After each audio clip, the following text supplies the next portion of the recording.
The blue glow of her computer screen illuminated Amelia Davenport's exhausted face as she stared at the final numbers on her spreadsheet. 1 o'clock in the morning, and Boston slept outside her apartment windows while she put the finishing touches on a $15 million acquisition deal. Her eyes burned from hours of staring at financial projections, but satisfaction warmed her chest as she added her electronic signature to the document. "And done," she whispered to no one, stretching her arms overhead until her spine cracked. Her empty apartment absorbed the sound. She closed the acquisition folder and allowed herself a small smile. The partners would be impressed tomorrow. Always were. Always expected it. Amelia Davenport, senior financial analyst, the one who made impossible deals happen while everyone else enjoyed their holidays. Thanksgiving.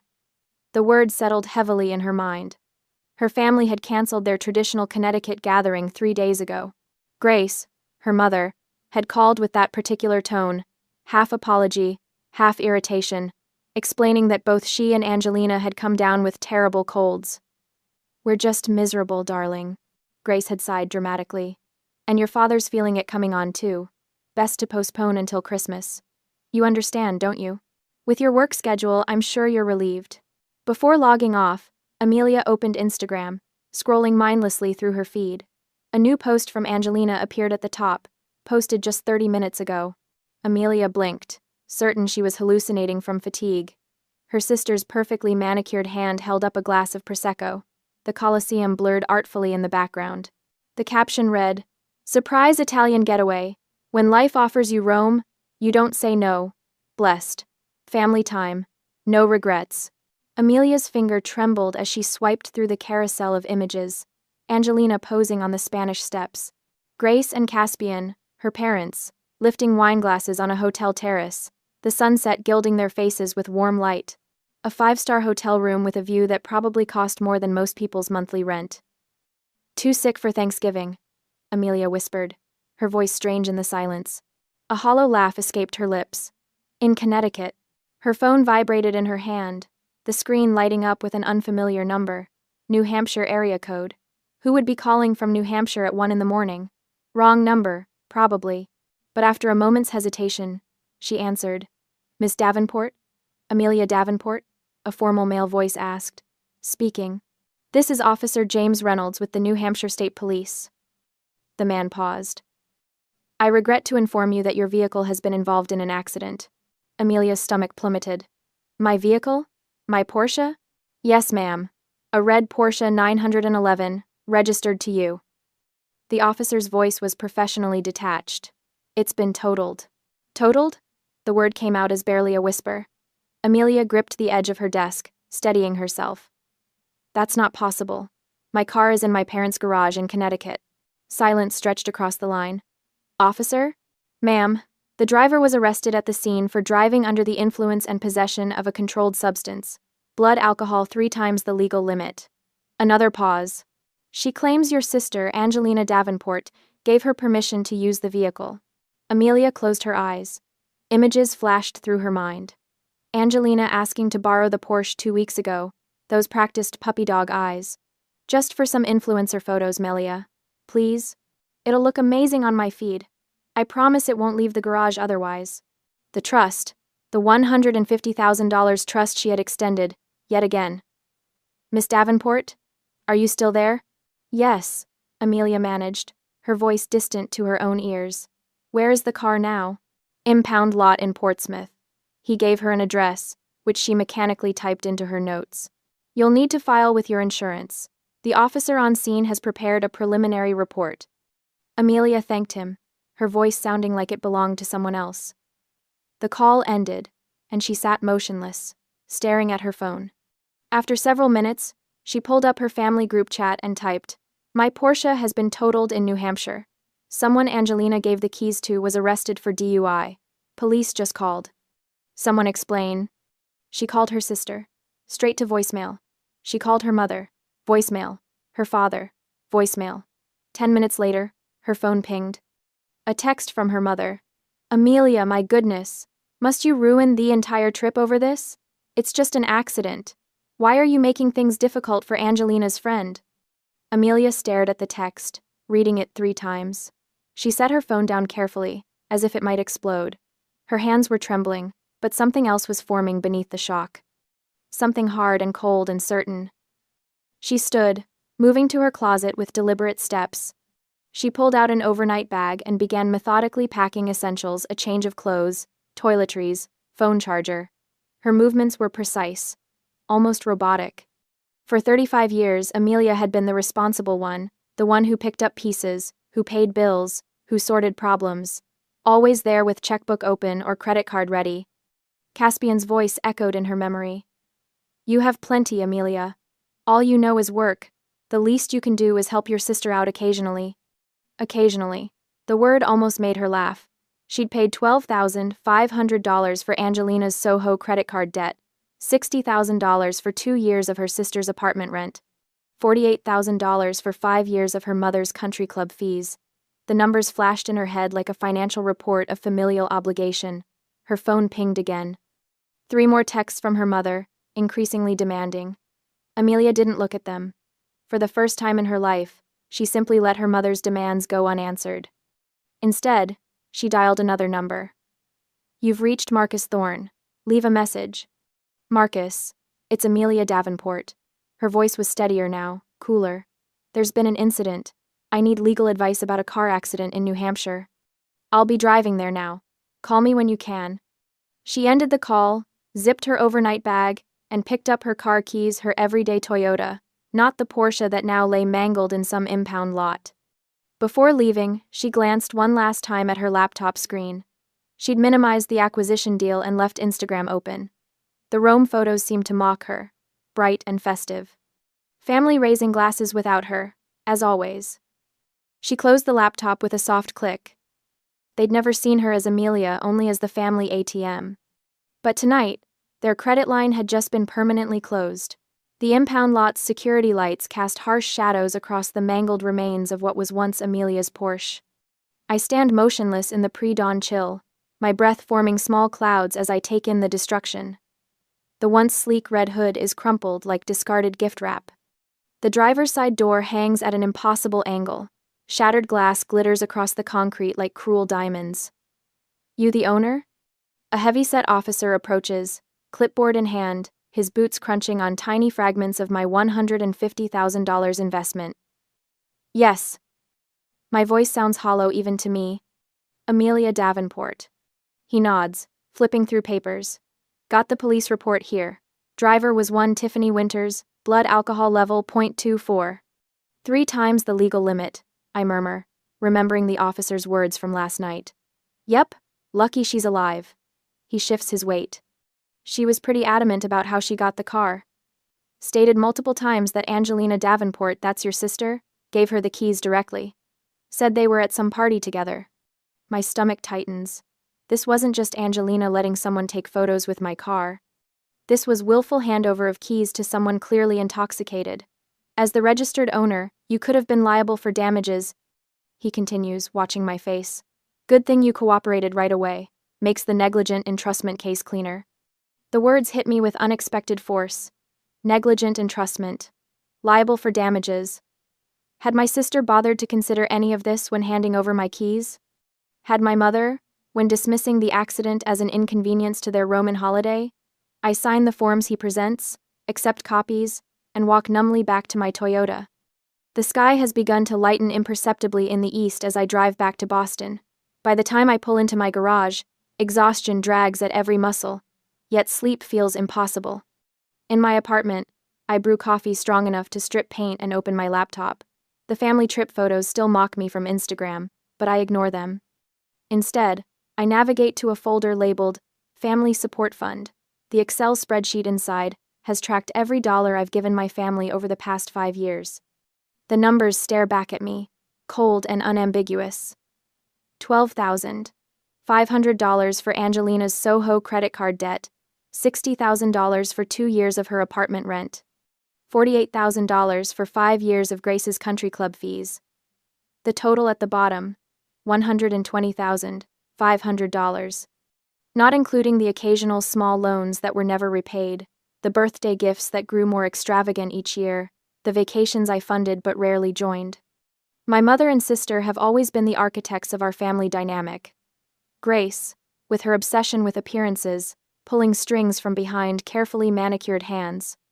Angelina, perpetually entitled, the favored daughter who transformed my generosity into obligation. But the spreadsheet is just the beginning. My MacBook syncs automatically with my iMessage account, and something catches my eye. Messages from an account I don't recognize appearing in my chat list. Then I remember the iPad I bought for my mother 2 years ago. "So we can FaceTime more often," I'd told her. We used it exactly 3 times before she complained the screen was too small. But apparently, it's still logged into my Apple ID. I click on the conversation thread between Grace and Angelina. The most recent exchange makes my coffee turn bitter in my mouth. "Grace, don't worry about Amelia, just use that money and go to Rome. She has plenty, all she knows is work." Angelina, "But she'll see the posts. You know how she checks Instagram late at night." Grace, "By the time she sees them, we'll be having too much fun to care. Tell her we're sick. She never questions anything." Angelina, "What about the car? I promised Tiffany she could borrow it." Grace, "Amelia's too busy to notice. She'll be working on that acquisition all weekend. Just be discreet." Angelina, "You're the best, Mom. Rome, here we come." The timestamps show the conversation happened 3 days ago, hours before my mother called with her terrible cold story. The sky outside my window brightens to full dawn as I stare at the messages. Something shifts inside me. The shock that kept me moving through the night gives way to something colder, more precise. This isn't family dysfunction. This is arithmetic.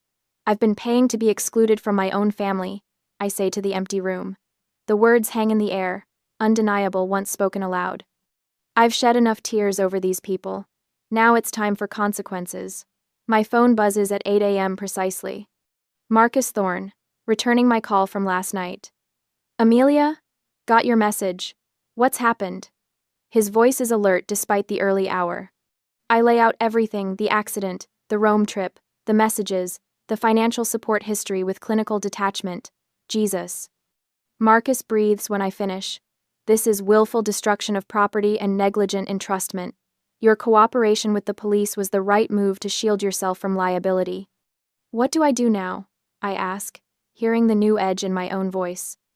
"First, freeze any connected financial accounts. Then we document everything. The messages, the spreadsheet, the police report. There's a pause. I think we need to prepare what I'd call an email bomb. Full evidence package, notice of termination of financial support, my law firm letterhead for gravitas." "When? When would hurt the most?" he asks, understanding immediately what I'm after. 6 p.m. on Thanksgiving Day. I reply without hesitation. "When they'll be sitting down to dinner in Rome, expecting my credit cards to work." "Perfect." I can hear him typing notes.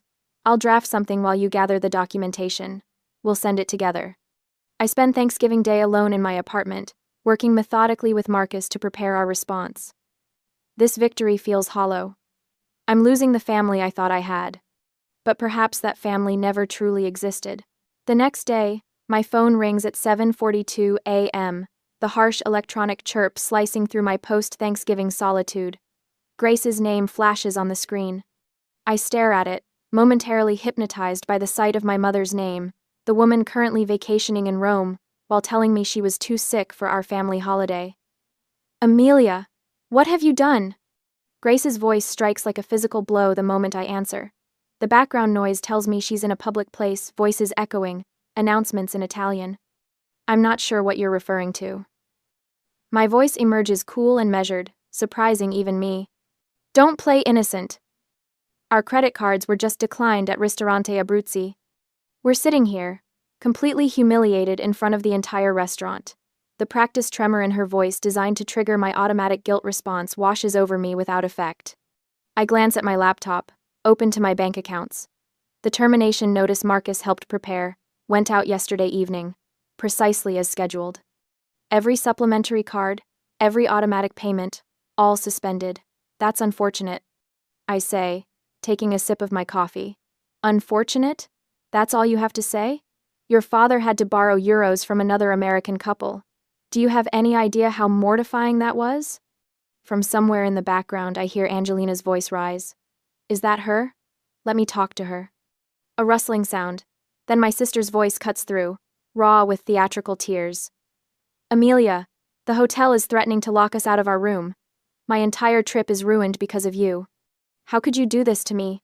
To us? I lean back in my chair, watching the morning light play across my apartment walls. The familiar weight of responsibility of fixing everyone else's problems hovers like a ghost, waiting to settle on my shoulders. But for the first time in years, I don't bend beneath it. The same way you could let your friend destroy my car after lying about being too sick for Thanksgiving. I reply, that was one small mistake. My father's voice suddenly joins the conversation. Caspian Davenport, silent enabler extraordinaire, finally breaking his diplomatic absence. You're punishing your mother for a misunderstanding, Amelia. This isn't like you. No, it isn't like me. The thought settles into my mind with unexpected clarity. It isn't like me to protect myself, to refuse to be their personal ATM, to value my own well-being above their comfort. It isn't like me at all. And perhaps that's been the problem all along. I end the call without another word. Yesterday was the first Thanksgiving I've spent alone. I expected it to feel hollow, a reminder of family bonds severed by betrayal and deception. Instead, as evening fell across Boston, something unexpected happened. I breathed. The silence in my apartment wasn't empty, it was peaceful. No demands, no calculated guilt trips. No veiled criticisms wrapped in concerned questions about my work hours or relationship status. I order breakfast from the small French bakery down the street, a luxury I normally reserve for special occasions. As I wait for delivery, I open my laptop and study the Excel spreadsheet that Marcus titled Financial Liberation Calculation. The numbers are stark in their simplicity.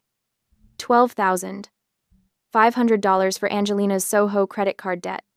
$60,000 for her apartment rent. $48,000 for Grace's country club fees. Money that could have funded my own dreams. Money that bought me nothing but the right to be exploited. The realization lands with surprising force. I've been buying the illusion of family and paying retail prices for wholesale affection. My phone vibrates with a video call request. Grace again. This time, the preview shows her in what appears to be an airport terminal. I hesitate, then accept. Amelia, you need to fix this right now. Her voice is tight, controlled. We're stranded in a foreign country. Is that what you wanted? To abandon your family thousands of miles from home? Behind her, I glimpse Angelina pacing, gesturing dramatically as she talks to someone off-screen. My sister notices the call and rushes over, her face appearing beside Grace's. You've completely ruined everything. Angelina shouts, mascara streaking her cheeks. How am I supposed to pay the hotel? The shopping? My life is falling apart because of you. I study their faces, the practiced distress, the expectation that I'll crumble and make everything right. The pattern is so familiar I could script their next lines. That's no longer my concern, I say quietly. My lawyer has all the details. Grace's expression freezes. Your lawyer? What are you talking about? The account termination notice was quite clear, Mother. The funds you've been accustomed to accessing are no longer available to you. But what about our hotel bill? Grace's voice rises an octave. The shopping? How are we supposed to get home? That's no longer my problem. The words feel like keys unlocking a door I never knew existed. I end the call before they can respond. 10 minutes later, my phone rings again. Marcus. The New Hampshire police are proceeding with charges, he tells me without preamble. They're summoning Angelina for questioning regarding negligent entrustment of your vehicle. What does that mean exactly? I ask, making notes. It means the insurance company isn't accepting. My sister let me borrow it as a valid defense. Your sister gave unauthorized access to someone she knew was intoxicated. They're taking a hard line. I nod, even though he can't see me. Amelia. Marcus's voice turns cautious. I should warn you, this is the point where your family will likely try to deflect blame onto you. We've documented everything. You're insulated, but prepare yourself for some ugly accusations. I understand. And strangely, I do. The pattern is so predictable now that I can see it clearly. The moment consequences appear, I'll become the villain in their narrative. An email notification pops up on my screen, from Caspian Davenport. Subject, a father's thoughts. I open it, scanning the contents with analytical detachment. Amelia. For the first time, I'm writing to you separately from your mother. Perhaps we've taken your generosity for granted over the years. Your sister made a terrible error in judgment with your car, but isn't family about forgiveness? Can we discuss this reasonably? As adults? Dad? Too little, too late. The realization doesn't bring pain, just clarity. I forward the email to Marcus with a brief note. Please handle any response to this according to our agreed strategy. I spend the afternoon preparing documentation for the extended family. Screenshots of Rome vacation photos alongside 2 sick text messages. The police report, insurance claim documents. Email threads showing repeated patterns of financial requests. The timeline takes shape with clinical precision. 5 years of deception, carefully documented and organized. I download a call recording app to my phone, insurance against future conversations. As evening falls, my phone buzzes with a text from Grace. If you continue with this vindictive behavior, I'll have no choice but to tell the entire extended family about your breakdown. Is that what you want? Everyone knowing you've had some kind of mental episode? Before I can respond, another notification appears. Instagram. Angelina has posted a story. I open it to find a filtered selfie, her expression carefully composed into wounded innocence. The caption reads, "So hurt right now by toxic family members who only care about money." My phone buzzes again. An unknown number. "Amelia, this is Aunt Patricia. Your mother is worried sick. What is going on? You need to call her." I set the phone down without responding and look around my quiet apartment. For the first time in years, I feel something unexpected. I feel free. On Monday morning, Marcus Thorne's office gleamed with polished mahogany and leather-bound law books, the kind of understated wealth that whispered rather than shouted. I arranged the printed screenshots of my family's betrayal across his desk, each image a brick in the wall I'm building between myself and them. The evidence is overwhelming. I say, tapping a manicured nail against the photo of Angelina, Grace, and Caspian, raising their glasses in Rome. But now I have aunts and uncles texting me. Apparently my mother has been busy. Marcus leans back in his chair, his salt and pepper hair catching the afternoon light. Your extended family isn't legally entitled to explanations, Amelia. We need to be strategic, not emotional. I study the message from Aunt Patricia. What's gotten into you, Amelia? Your mother says you're having some sort of breakdown. My jaw tightens. They're harassing me now. I want them to face what they've done. Extending the email bomb might escalate things, Marcus warns. He straightens his tie, a small, controlled gesture that reminds me why I hired him. He thinks before he acts. I understand the risks. I tell him, my voice steady despite the anger churning in my stomach. But I won't let them rewrite history. Not with my aunts and uncles, not with anyone. Marcus nods, his expression shifting from caution to resolve. Then let's make it airtight. We'll draft a formal notification for the extended family. Include the timeline, the financial records, everything. I open my laptop and pull up the spreadsheet detailing 5 years of financial support, $120,500 in total. I want them to see exactly what I've paid for.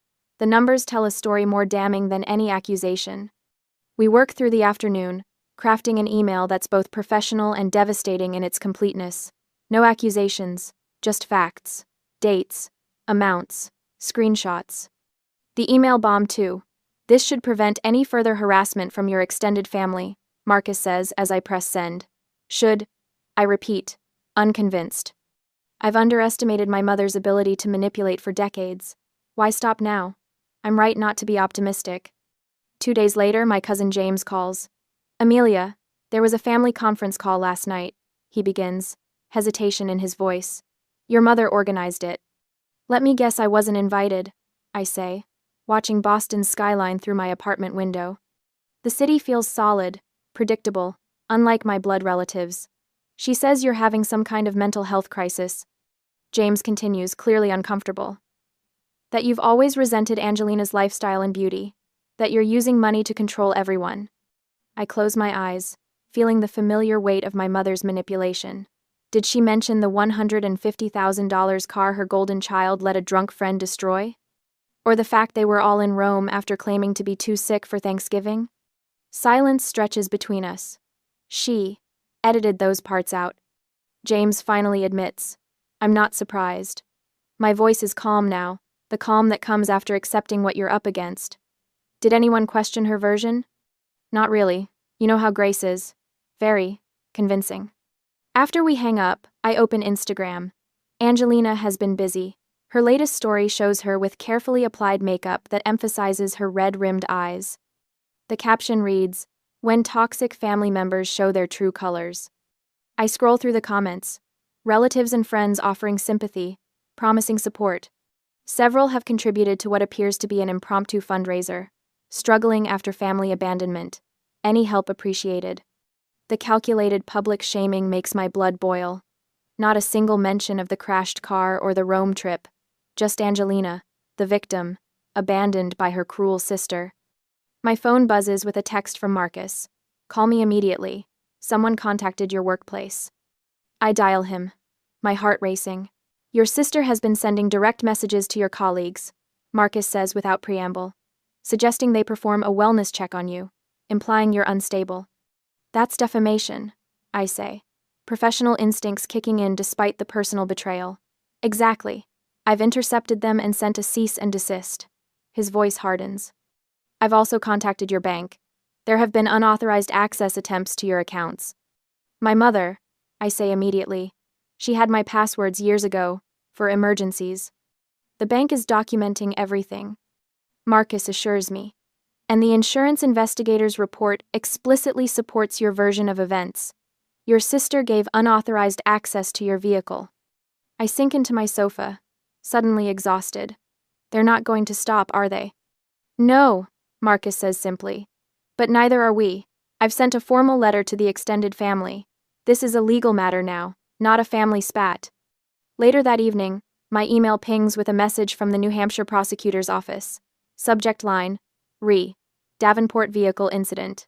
Miss Angelina Davenport has been contacted regarding potential charges of negligent entrustment. The friend's statement confirms Miss A.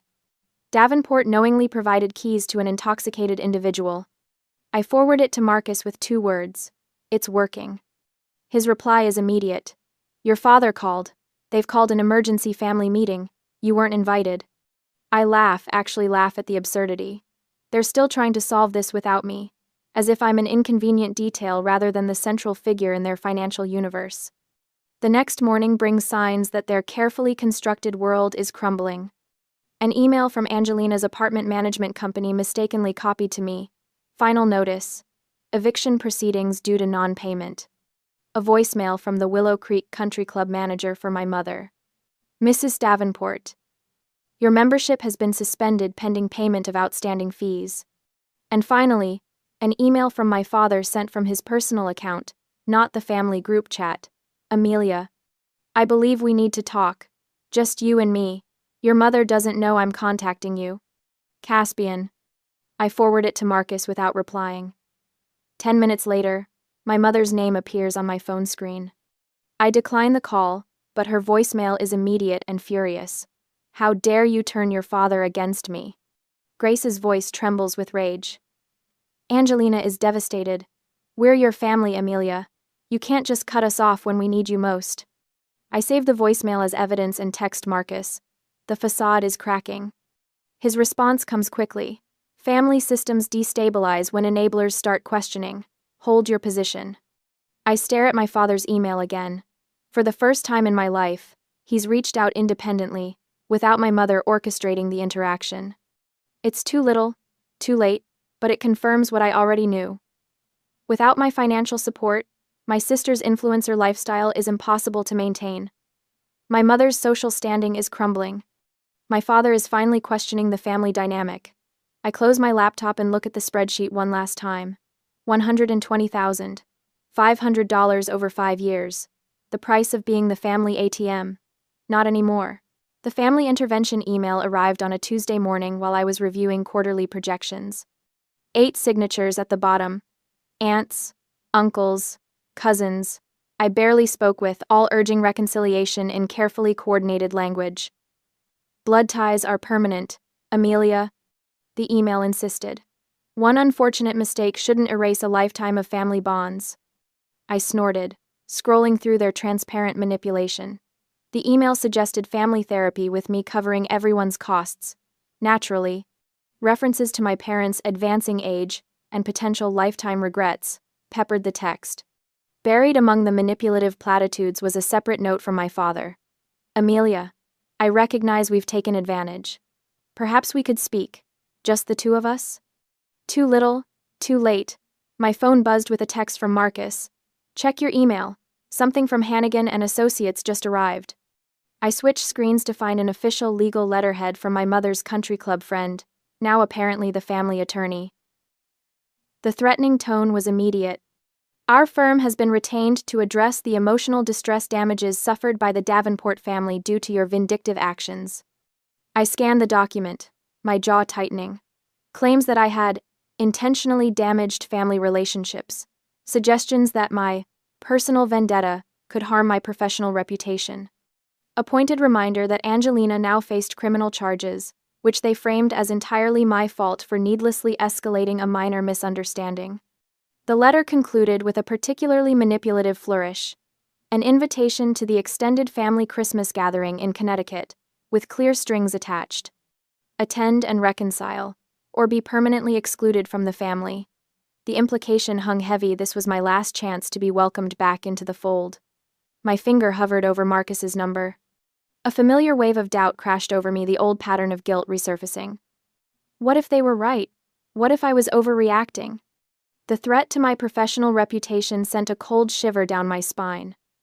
Should I just pay them off to make this go away? I asked, when Marcus answered, my voice smaller than I wanted it to be. Amelia, Marcus's tone was firm, grounding. This is exactly what they want to make you doubt yourself. This is their last gasp. Remember the messages you found? The Rome trip while they claim to be sick? Your totaled car? This is desperation, not sincerity. Don't flinch now. I squared my shoulders, staring at the family Christmas photo hanging on my wall, the last one where I'd allowed myself to be included. You're right. This ends now, completely. The hearing is tomorrow, Marcus reminded me. Everything is ready. The next day, the county courthouse loomed gray and imposing against the winter sky as I climbed the steps the following morning. My charcoal suit was armor, my leather portfolio a shield containing every document I needed to sever these toxic ties permanently. Inside courtroom 3, I spotted them immediately. Grace and Angelina sat together on a bench, both wearing expressions of injured dignity. Grace had chosen a pale blue cardigan that made her look fragile and grandmotherly. Angelina's normally perfect makeup couldn't quite hide her puffy eyes and pallor. All rise, the bailiff announced as Judge Samuel Woodruff entered. His expression was neutral as he reviewed the petition for the restraining order. We're here regarding case number 4872, Davenport versus Davenport, he stated, glancing over his reading glasses at each of us. Let's begin with the petitioner. I approached the witness stand, took the oath, and waited for Marcus to begin questioning. Miss Davenport, please explain to the court why you're seeking this restraining order. With steady hands, I opened my portfolio. Your Honor, I've documented a pattern of financial exploitation and harassment by my family members spanning 5 years, culminating in the destruction of my vehicle and subsequent threats. I presented the spreadsheet detailing every penny of the $120,500 I had provided to my family. The judge's eyebrows rose slightly as he reviewed the figures. And this incident with your vehicle? He prompted. My sister Angelina borrowed my Porsche 911, valued at $150,000, claiming it would remain safely in my parents' garage. Instead, while the family was secretly vacationing in Rome after telling me they were too sick for our Thanksgiving gathering, she gave the keys to an intoxicated friend who totaled the vehicle. I submitted the police report and insurance claim. Then came the most damning evidence, the iMessage screenshots recovered from my mother's iPad. These messages show my mother and sister explicitly discussing their plans to deceive me about their travel plans and their intention to use my vehicle without permission while I was, in their words, too busy working to notice. Judge Woodruff's expression darkened as he reviewed the messages. He turned to Angelina. Young lady, am I understanding correctly that you gave someone you knew was drinking the keys to your sister's 6-figure automobile? Before Angelina could respond, Grace burst out. She's lying. She's always been jealous of Angelina's beauty and popularity. Silence, the bailiff warned. Mrs. Davenport, you'll have your turn to speak, the judge admonished, then returned his attention to Angelina, who fidgeted uncomfortably. It wasn't like that, Angelina mumbled.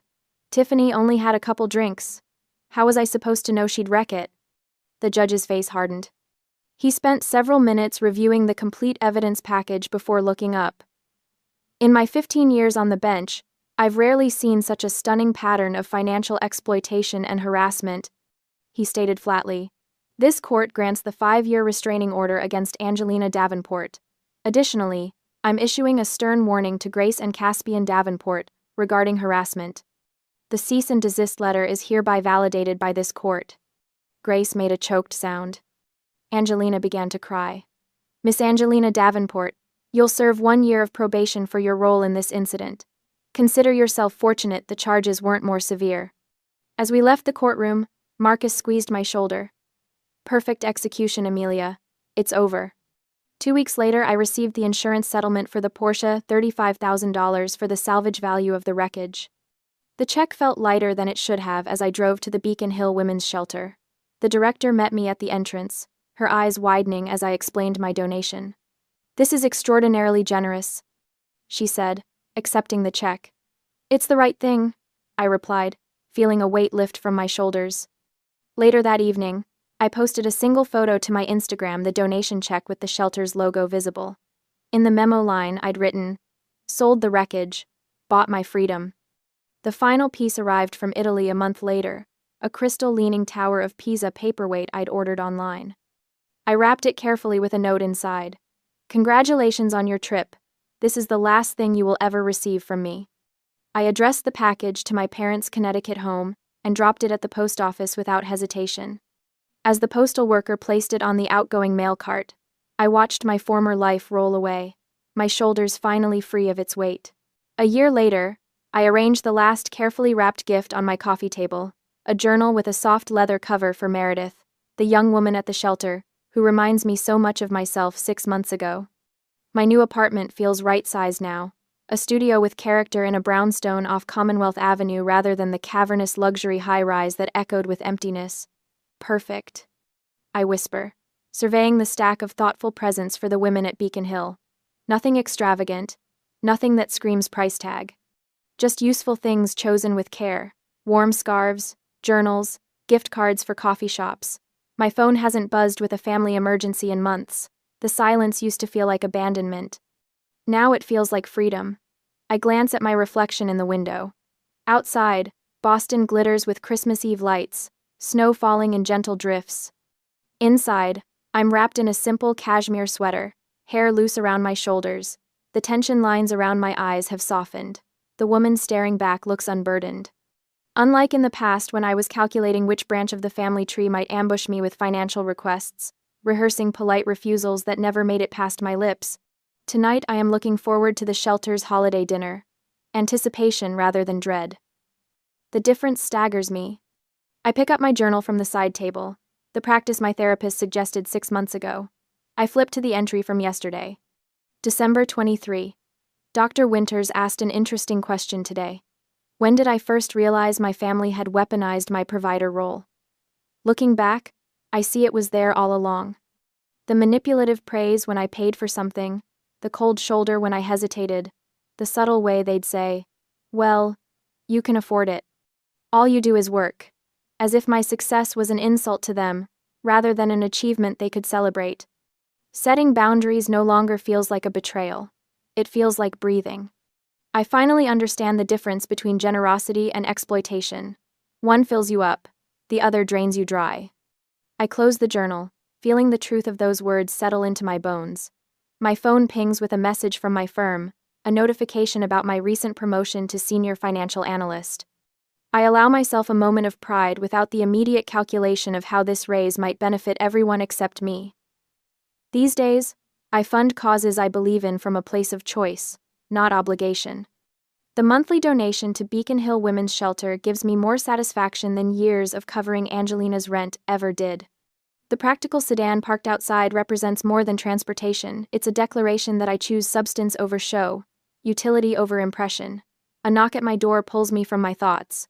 Marcus and his husband David stand there, snowflakes melting in their hair, holding a chocolate cheesecake from my favorite bakery. First to arrive, as usual. Marcus says, embracing me. Can't shake those lawyer habits. Their genuine warmth fills my apartment as we set up for the small gathering.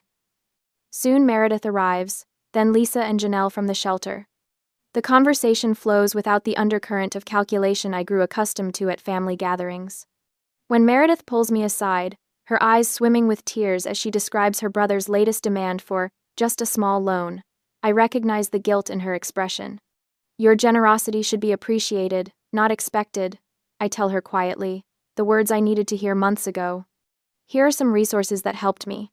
I hand her a card with my therapist's number, not fixing her problem, but offering support for her to fix it herself. Later, after the others have gone, I sit on my window seat watching the snow, feeling an unfamiliar contentment in solitude. The knock at my door surprises me. Mrs. Rodriguez, my elderly neighbor, stands in the hallway holding a foil-covered plate, steam rising from beneath. Tamales, she announces, her silver hair gleaming in the hallway light. No one should be alone on Christmas. Her smile holds no expectation, just genuine kindness. I invite her in, setting her plate on my small table by the window where Boston's lights compete with the stars. As we eat, she tells me stories of her own boundaries set decades ago, with her son who expected her to raise his children while he pursued his career. Family isn't always who you're born to, she says, her weathered hand covering mine. Sometimes it's who sees your worth beyond what you can provide. I feel a smile spread across my face, genuine and unguarded. For the first time in my life, I understand what family is supposed to feel like.